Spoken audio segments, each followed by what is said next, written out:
तो याद है कि जब बिहार का नाम लेता था ना, तो अक्सर लोगों को एक अलग फील आने लगता था कि बिहार इज इक्वल टू बहुत खराब, बहुत सारी चीज़ें नेगेटिव होती हैं। तो आप एक छोटे शहर की लड़की होके जब आप बाहर गई थी, तो आपको क्या चीज़ें फेस करनी पड़ी थी? देखिए हर जगह से कहीं से भी आप छोटी जगह पे जाते हैं तो जो एक्सपोजर होता है दूसरी जगहों का सारे बड़े सिटीज़ का, और वो एक अलग ही इमेज होता है बिकॉज वो हम लोग इतने इवॉल्व नहीं होते, हम लोग इतने एक्सप्लोर नहीं किया होता है, ट्रैवल नहीं किया होता है, तो बहुत चीज़ें हम नई सीखते हैं और उसी सीख से हम अपनी पर्सनालिटी को बनाते हैं। तो छोटी जगह की अच्छाई भी ये रहती है कि छोटी छोटी चीज़ों में हमें खुशी मिलती है, और जब हम बड़ी चीज़ें करने लगते हैं तो वो जो जुड़ के you become very authentic, authentification हो जाती है। बहुत सारी बार एक एज एन एक्टर और as from Bihar, as a title तुम बिहारी जैसा वर्ड है उससे तुम लड़ रहे होते हो because they will be like अरे बिहार में पढ़ने जा रही हो तो गांव है ना, खेत होता है वहाँ पे, हम लोग खेत नहीं होता है, मतलब इन द सेंस कि देखो जैसे कि नितिन के बहुत सारे डॉक्यूमेंट्री या फिल्मों में या इस में भी एक डायलॉग था कि बिहार को लोग कान से देखते हैं, आँख से नहीं, लोग आए नहीं हैं बिहार, बिहार यार बिहार से हो, लगते नहीं हो। तो मैम, ये लगते नहीं हो वाला कॉन्सेप्ट आपके साथ हुआ था या नहीं? ये होता रहता है हमेशा, क्योंकि जैसे कि अभी हम लॉस एंजलिस में रहते हैं, तो जब हम वहाँ जाते हैं तो लोग पूछते हैं मुझसे कि तुम कहाँ के हो, तो अगर ऐसे कि हम इंडिया से हैं तो दिल से नहीं नहीं लगती नहीं। तो हमको लगता है जो बिहार का इमेज हिंदुस्तान में है वही हिंदुस्तान का इमेज पूरी दुनिया में है। और लेकिन बहुत बदल गया, I would not again I would say बहुत चीज़ बदल चुकी है आज के टाइम पर। लोग बोलते हैं कि तुम बिहार से नहीं लगती हो, लेकिन द फैक्ट कि तुम उस इमेज को रिसीव मत करो और just let it go, and क्योंकि तुम हो तो हो, मतलब I am from Bihar and I am very proud to be a Bihari. Ma'am अभी फिलहाल लॉस एंजलिस में रहती हैं, which is in USA, United States of America, world's most developed country माना जाता है उसे। और वहाँ पे रहने पे how do you feel representing Bihar? Well, I'm the same as I was staying in Mumbai और I was staying in Bihar. मेरे को कोई फ़र्क नहीं पड़ता एक्चुअली कि जैसे हम यहाँ पे आए हुए हैं पटना में, हम 10 दिन से पटना में हैं, तो हम जैसे यहाँ पे रहते हैं वैसे ही वहाँ पे भी रहते हैं, मतलब it doesn't change for me, क्योंकि हम बचपन से ही बहुत ही रूटेड रहे हैं, इंडिया रिप्रेजेंट किए थे बिहार से। When I was in 9th standard Notre से हम पढ़े हैं, तो इतना फ़र्क नहीं पड़ता हमको कि हम कौन से कंट्री में रह रहे हैं, लेकिन उस कंट्री में मेरे रहने का क्या रीज़न है वो इम्पोर्टेंट है। तो अभी हम 7 महीने से वहाँ पे रह रहे हैं क्योंकि कुछ हम कर रहे हैं वहाँ पे, प्रोजेक्ट कर रहे हैं, और जब हम मुंबई में जब मेरा काम रहता है तो मुंबई में रहते हैं, बिहार में जब काम है तो हम बिहार में। तो डिफरेंसेस सिर्फ जोग्राफिकल डिफरेंसेस हो सकता है, फीलिंग्स तो हमेशा यहीं से ज़्यादा जुड़ा रहेगा। करना चाहते हैं लाइफ में तो it's always about giving 100% in whatever you are, because 99% भी मेरे लिए इज इक्वल टू 0%। उससे कोई फर्क नहीं पड़ता, जब तक आप 100% किसी भी चीज़ में नहीं देते हैं आपको वो रिजल्ट नहीं मिलता है। और बिहार की जनता और बिहार की यूथ खासकर, आपने सही कहा कि they are very enthusiastic, and अभी भी मैं जब यहाँ पे 1 हफ्ते 10 दिन से हूँ तो ये देख रही थी, एवरी थर्ड पर्सन और the fourth person looks very lively, very secure, very confident, the presentation has change a lot. एक हवा में ही एक इंथुजियाज्म की बात है जो मुझे, मेरे लिए बहुत गर्व की बात है और खुशी की बात है, क्योंकि देर इसका मतलब ये है कि रेवोल्यूशन और रेनोवेशन का फेज है। सो अभी जस्ट थोड़ी देर पहले मैंने बोला था कि फिल्म पॉलिसी ऑफ बिहार को लेके, तो मैम ने इस पे बोला कि मेरे पास कुछ चीज़ें जो मैं बताना चाहूँगी इसके ऊपर, तो मैम।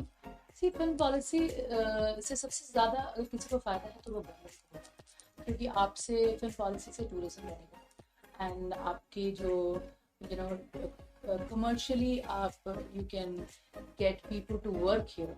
अगर फिल्म पॉलिसी होती है, जैसे कि आप कोई भी ऑल स्टेट्स का, खासकर महाराष्ट्र का देखिए फिल्म पॉलिसी, और आई एम श्योर जो भी ऑफिशियल्स मुझे सुन रहे हैं वो जानते हैं अच्छे तरीके से कि मैंने खुद फिल्म पॉलिसीज के उदाहरण सामने रखे हैं, और आई एम श्योर आज नहीं तो कल फिल्म पॉलिसी ज़रूर बनेगी।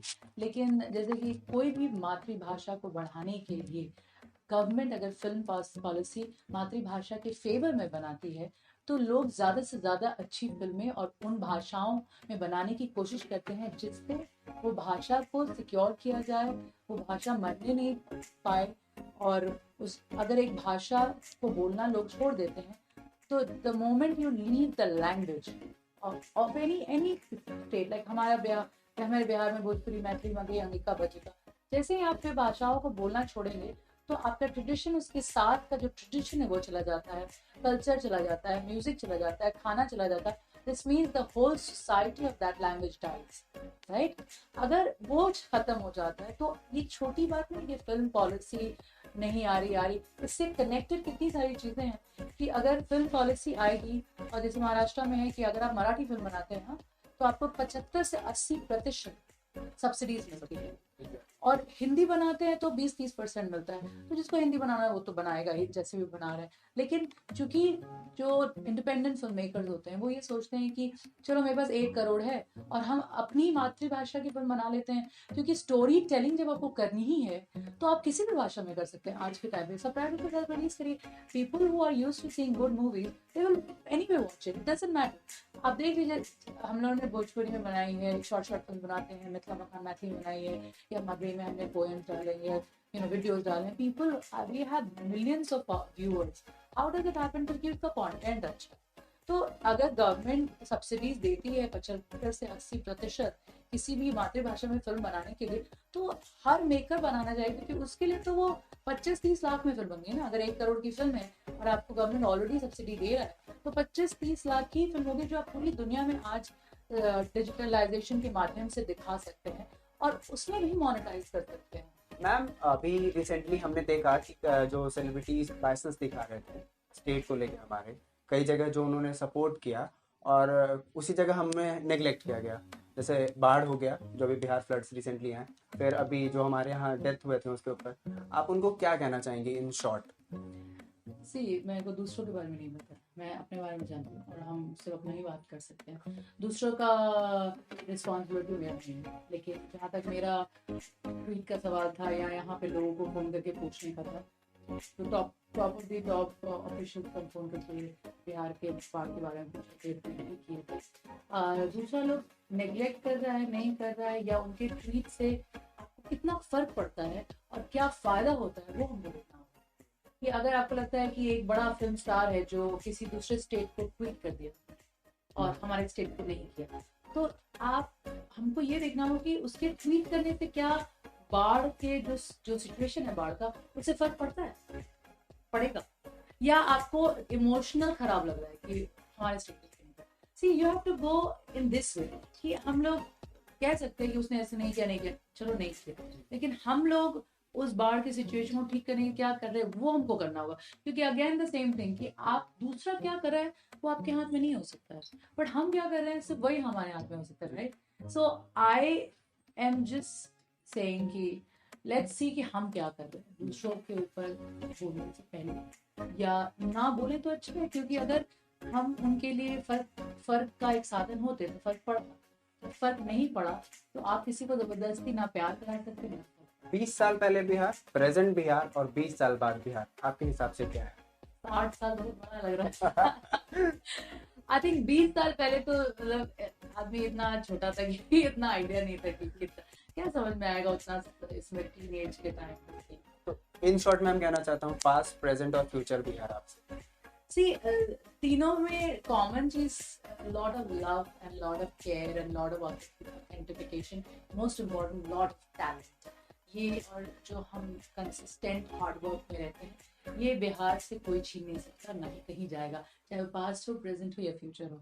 लेकिन पास्ट में थॉट प्रोसेसेस और खाने का जो शुद्धनेस था और वो सब था जो धीरे धीरे सब जगह से निकल रहा है, वो यहाँ से भी बहुत कम हो गया है। और फिर पास्ट की अगर बात करें तो भाषा में जहाँ दादा दादी बात करते थे और जॉइंट फैमिली था और हम लोग सब लोग एक साथ बड़े होते थे, तो आज हम जो पूरी दुनिया से, मेरा बहुत अच्छा रिलेशन रहता है सबसे, उसका नींव यही है कि हम जॉइंट फैमिली में बड़े हुए, तो दादा दादी और 3 चाचा 3 चाचियाँ उनके बच्चे, तो अलग अलग लोगों से अलग अलग तरीके से डील करने से तुम सीख लेते हो पूरी दुनिया से कैसे डील करना। आई think that is very important.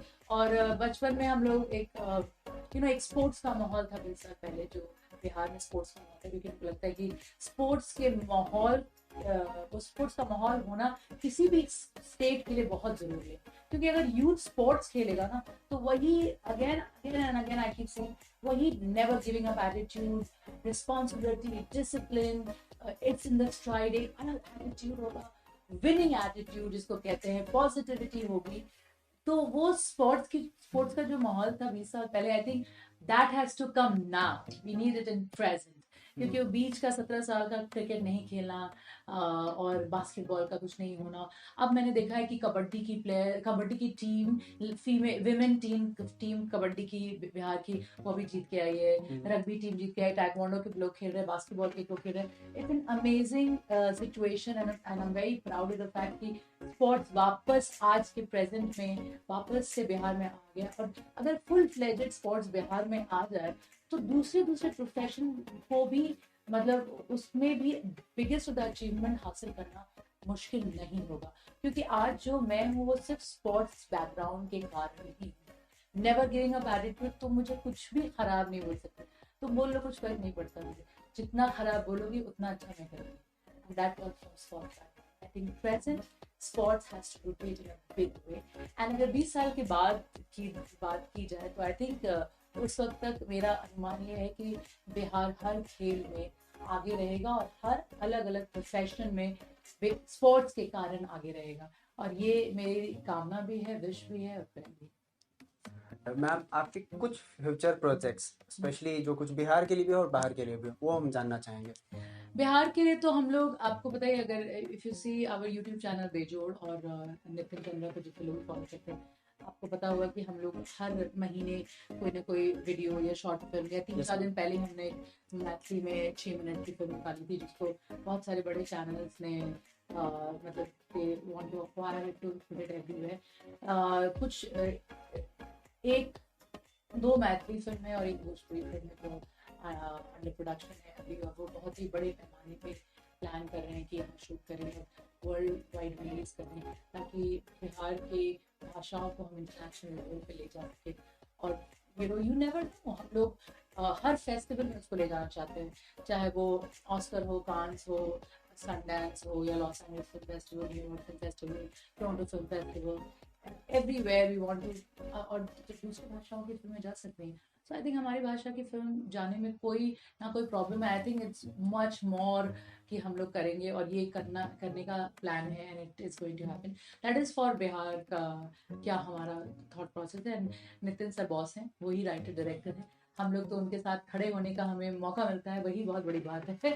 और क्योंकि इस तरह का थॉट, और हम हमेशा कहते हैं कि जो ढांचा नितिन चंद्रा का है, और मेरी खुशकिस्मती है कि मैं उसकी बहन हूँ, कि वो अब शायद बनना बहुत कम हो गया है। और अगर बनना कम हो गया है, लेकिन आई थिंक राइट ना, जो लोग टीनेजर और जो 18 से 25 के बीच में काम कर रहे हैं, 28 के बीच में काम कर रहे हैं, वो लोग वापस से वैसे काम करने लगे हैं, which is a great thing, which I see that whole revolution और द यूथनेस, एंड वापस से बिहार के लिए खड़ा होना, लीडर बनना, वो वापस से वैसे शुरू हो गया है। I think Nitin has started this leadership, every सबको रब कर देता है वो कि नहीं बिहार के लिए हो, विच इज़ अ ग्रेट थिंग। अगर अपने रूट्स के लिए नहीं कोई खड़ा हो तो उसका क्या वजूद हो सकता है। तो I think I am very proud of the fact कि ये सब हमारा प्लान है। और as far as my personal as an actor is concern, एक वीडियो है, मैं वीडियोस करती रहती हूँ, और मुझे लगता है कि जो भी करो क्वालिटी वर्क करना इंपॉर्टेंट होता है। तो मैंने बंजारे किया था जो राहत पटेल खान का वीडियो था, फिर मैं तुम्हारी देखा भारत में वीडियो किया था, अभी मैंने पायल देव का वीडियो किया है जो 12 तारीख को रिलीज होने वाली है, पर्सनल उसको पोस्ट भी कर। It's a very glamorous kind of video, dance number है। People have generally not seen me like that, but I think as an artist, अलग अलग तरीके के looks और अलग अलग तरीके के projects आने बहुत जरूरी होते हैं, तो that is what I'm doing। एक कोरियन टीवी सीरीज है जो मैं कर रही हूँ, एंड सोल में शूट थोड़ा सा शूट हो चुका है, सो वो कर लिया। एक शॉर्ट फिल्म जो बनती थी द वर्स्ट डे, वो रिलीज होने वाली है, शूट हुई थी। आई थिंक नवंबर में रिलीज करना चाहते हैं। वेब सीरीज कर रही हूँ वहाँ पर, और एक हिंदी फिल्म जो मैं शूट करना चाहती हूँ बिहार में ही, because I am cast in the film, I'm producing it also, it's a Hindi film, but I want to also shoot in Bihar, so Nitin sir की डेट्स पे और टाइम पर है, क्योंकि वो और भी बहुत चीज़ें चीज़ें कर रहे हैं, लेकिन होपफुली 6 महीने के अंदर वो ऑन फ्लोर आना चाहिए, तो वो कर रहे हैं। मेरा आइडिया ये रहता है कि कम काम करो लेकिन क्वालिटी काम होना चाहिए, वो इम्पोर्टेंट है, क्योंकि अपने की ज़रूरत नहीं होती। और सम पीपल है कि करते रहो, दिखता जाए, दिखना चाहिए, नहीं, ज़रूरी नहीं है, क्योंकि just to tell the whole world that you are alive, I'm not going to keep doing things to tell you that I'm alive. I am alive, and that is the truth, and you cannot remove me from it. That is not going anywhere.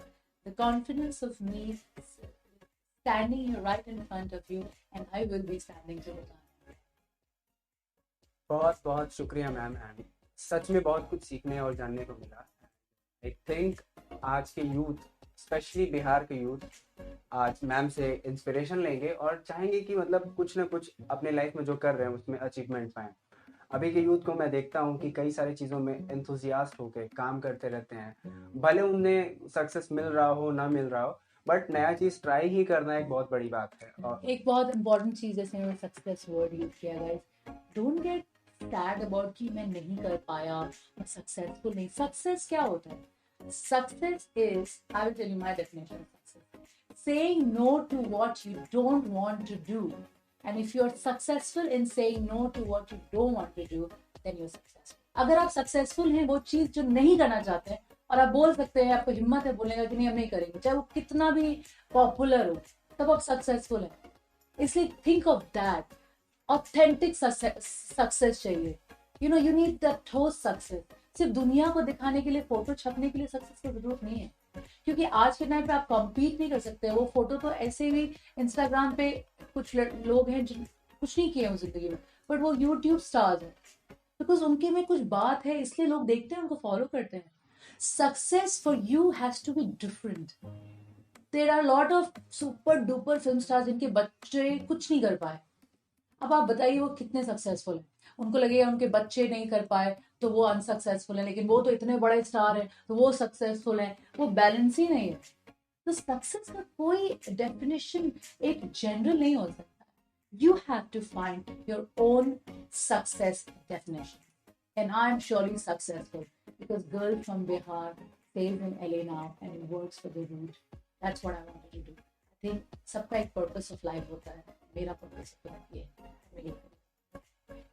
Thank you very much ma'am, and अब ख़त्म करने का समय आ चुका है। सो at the end हम कहेंगे पूरे वीडियो को देखने के लिए थैंक यू वेरी मच, और बिहार से हैं को सपोर्ट करते रहें हर एक प्लेटफॉर्म पे, हर एक तरीके से। Thank you.